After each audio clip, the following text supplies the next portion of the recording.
मुझे अपना प्यार दे रहे हैं, अपने परिवार में जगह दे रहे हैं, अपने मोहल्ले में जगह दे रहे हैं, और उतना ही सबसे भाइयों का जिन्होंने अपना सहयोग और अपना प्यार मुझ पर दिखा रहे हैं। और मैं हुए 3 साल का लंबा समय हो गया, तब ये कहा थे जन मुद्दों के माननीय उच्च न्यायालय के आदेश पर ये सरकार को घुटने टेकने की जरूरत पड़ी और निकाय चुनाव कराने की आवश्यकता पड़ी।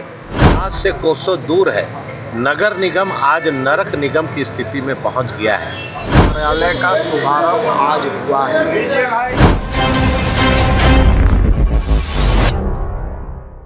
कोई मुकाबला नहीं है, इसलिए क्योंकि राज्य की जनता और ये जिला की जो राजधानी की जो जनता है, निकाय स्तर की जो जनता है, उन्होंने बहुत प्यार से मुझे स्वीकारा है। मैं जहां जा रही हूं वहां स्वागत और अभिनंदन के साथ मुझे अपना प्यार दे रहे हैं, अपने परिवार में जगह दे रहे हैं, अपने मोहल्ले में जगह दे रहे हैं और उतना ही सम्मान कर रहे हैं।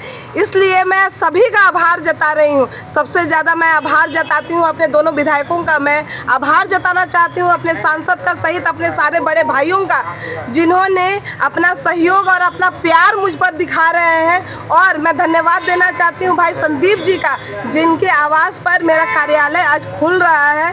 इन्हीं के कार्यालय से शुरुआत हो रही है। मैं इन्हें भी तहे दिल से धन्यवाद देती हूँ, सहित अपने सभी बड़े भाइयों का मैं धन्यवाद देती हूँ कि मुझ पर इतना विश्वास और इतना विश्वास दिखा रहे और इतना प्यार जता रहे। रमा बनाम रोशनी है या फिर ट्रायंगुलर है? मैंने पहले भी कहा है कि मैं किसी पर्टिकुलर व्यक्ति का नाम नहीं लेना चाहती हूँ, क्योंकि जी बिल्कुल चुनाव है, चुनाव निश्चित ही चुनाव है और चुनाव में बहुत सारे जो प्रत्याशी है वो आ रहे हैं, निश्चित ही कहने में कहीं नहीं है, लेकिन वो सारे प्रत्याशी मेरे भाई बहन की तरह है और एक नेतृत्वकर्ता के रूप में अपने अपने क्षेत्र में विकास करने के लिए वो लोग आना चाहते हैं। मैं उन्हें कभी कटाक्ष नहीं करना चाहती हूँ, लेकिन बस उनसे एक ही सवाल है कि लगभग इस नगर निकाय चुनाव ना हुए 3 साल का लंबा समय हो गया, तब ये कहा थे जन मुद्दों के मामले में ये कहा थे। बस जनता पूछ रही है इनसे कि जब नगर निकाय चुनाव नहीं हो रही थी तो ये सारे लोग आखिर आंख बंद करके कहाँ गायब थे और जनता का दुख सुख लेने के लिए क्यों नहीं सामने आते थे। उस समय रोशनी के जितने भी भाई थे और जितनी भी बहनें थे, उन लोगों के सहयोग से हम लोगों ने इस मुहिम को आगे लेकर के गए और आज माननीय उच्च न्यायालय के आदेश पर यह सरकार को घुटने टेकने की जरूरत पड़ी और निकाय चुनाव कराने की आवश्यकता पड़ी। तो जनता जानती है, जो कि राजधानी की जनता है और जागरूक जनता है कि कौन उनके साथ है और कौन उनके परिवार से है। वो जानती है कि उनके दुख सुख का भागीदारी कौन करेगा, उनका दुख जानने के लिए कौन आएगा और उनके समस्याओं के लिए रोड पर कौन उतरेगा। क्या रणनीति बनाई है जीतने के लिए?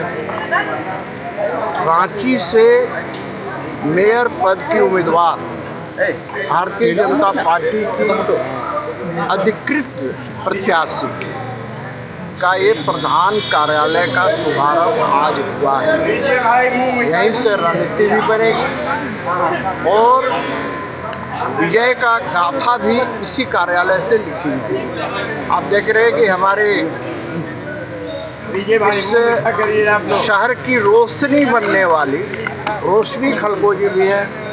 हमारे इस क्षेत्र के हटिया विधानसभा के लोकप्रिय विधायक माननीय श्री नवीन जायसवाल जी भी हैं, महानगर हृदय श्री वरुण जी भी हैं।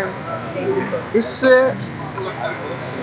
चुनाव के प्रभारी के गुप्ता जी भी हैं, ललित ओझा जी सहित सभी वरिष्ठ लोग यहाँ पर मौजूद हैं और उनकी उपस्थिति में ये कार्यालय का शुभारंभ आज पूरा विधिवत हो रहा है। रोशनी खलगोजी पूर्व पार्षद, निवर्तमान पार्षद 2 बार रही हैं और इतनी लोकप्रिय है कि कहीं भी कोई बुलाता है ये स्कूटी लेके खुद पहुंच जाती है, चाहे सुबह हो, दोपहर हो, शाम हो, रात हो, ये जाड़ा हो, गर्मी हो, बरसात हो, ये नहीं देखती। तो हमें रांची की जनता को ऐसा ही मेयर चाहिए जो जनता के सुख और दुख में हमेशा शामिल रहे, उनकी समस्याओं के समाधान के लिए हमेशा तत्पर रहे।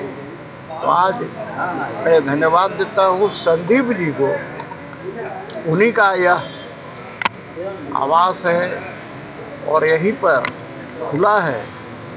मैं ही कहूँगा यहाँ से विजय की गाथा लिखी जाएगी और रांची शहरवासियों को रोशनी, विकास की रोशनी बिखेरने के लिए रोशनी खलको जी हमेशा। देखिए, आज मेयर प्रत्याशी के रूप में भारतीय जनता पार्टी की समर्पित कार्यकर्ता रोशनी खलको जी का आज यहाँ पर प्रधान कार्यालय का उद्घाटन हुआ। और रोशनी खलको जी के बारे हम लोग सभी जानते हैं कि दो बार पार्षद रही हैं, मृदुभाषी हैं, व्यवहार कुशल हैं, उसके साथ साथ संघर्षशील महिला है। ऐसा नहीं है कि सिर झुका के ही काम करने वाली है। जहाँ संघर्ष करना हो, जहाँ आंदोलन करना हो, अपनी जनता के लिए लड़ाई लड़ना हो, हर मामले में रोशनी खलको जी आगे रही हैं। और रांची शहर को ऐसा ही मेयर बनना चाहिए, जो कि रांची जो पिछड़ गया है शहर, विकास से कोसों दूर है, नगर निगम आज नरक निगम की स्थिति में पहुंच गया है। रोज सफाई नहीं हो रही है, छोटा छोटा लाइट खराब है, वो नहीं बन रहा है। 6 साल से ये सरकार चुनाव नहीं करा रही थी। लोग यहाँ पे हाई कोर्ट के इंटरफेरेंस के बाद, और वो भी रोशनी खलको जी पिटिशनर थी, हाई कोर्ट में संघर्ष की लड़ी और आखिरकार न्यायालय के आदेश के बाद बाध्य होकर ये सरकार नगर निगम का चुनाव करा रही है। इनका बस चलता तो लोकतंत्र का गला घोटने वाली सरकार और अगले 5 साल तक चुनाव नहीं कराती। स्वाभाविक है, रांची की जनता को मौका मिला है। पार्षद, मेयर, डिप्टी मेयर चुन के आएंगे। छोटी छोटी समस्या के लिए, समाधान के लिए जनप्रतिनिधि की आवश्यकता होती है और मुझे पूरा विश्वास है, अटूट विश्वास है। और जनता का स्नेह, आशीर्वाद और सहयोग जिस तरह से मैं देख रहा हूँ रोशनी जी के लिए लगातार बढ़ रहा है, तो सही माने में रोशनी खलको जी इस चुनाव में मेयर के रूप में चुन के निश्चित तौर पर आएंगे।